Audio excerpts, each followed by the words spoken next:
Pinoproseso na ang deportation proceedings ng mining executive na si Joseph C.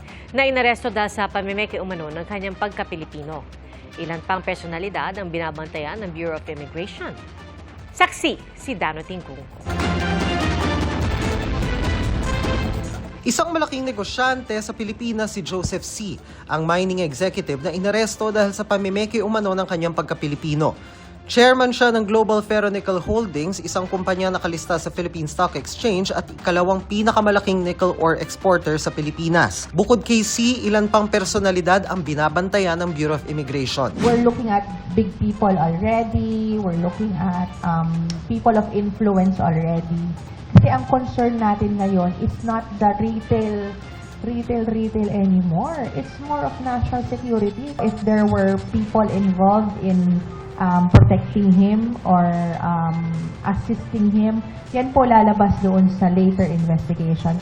Inaresto si C matapos magtugma ang kanyang biometric sa biometric ng isang Chinese national. Nakakulong siya ngayon sa Immigration Detention Facility sa Camp Bagong Diwa at inihahanda na ang deportation proceedings. Pero nananawagan ng kumpanya ni C na Global Ferronickel Holdings na palayain ang kanilang chairman. Valid umano ang Philippine passport ni C, hindi siya sangkot sa kahit anong kriminal na aktibidad at malaki ang kontribusyon sa ekonomiya dahil sa mga buwis at regulatory fees na ibinayad nito sa gobyerno. Nauna na ring tinawag ng Philippine Nickel Industry Association na ilegal at hindi makatarungan ng pagkakaaresto kay C dahil dati nang pinatotoo ng Bureau of Immigration na isa siyang Filipino citizen. Pero tugon ng immigration, wala pa raw kasing pruweba noon. Hindi tulad ngayon. Nagkaroon na siya ng immigration case, I think way back 2014 or 2015.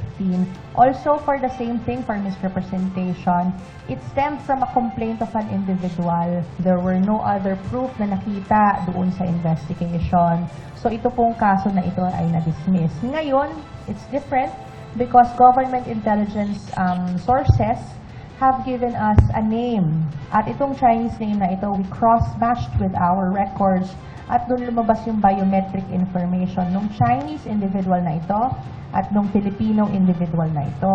When we cross-check the records, tugma po. If you were born of foreign parents, parehas foreigner yung magulang mo, walang source yung nationality mo, hindi ka pwedeng maging Filipino. Walang reason for you unless you are a naturalized Filipino citizen, which this person did not do and which this person does not claim.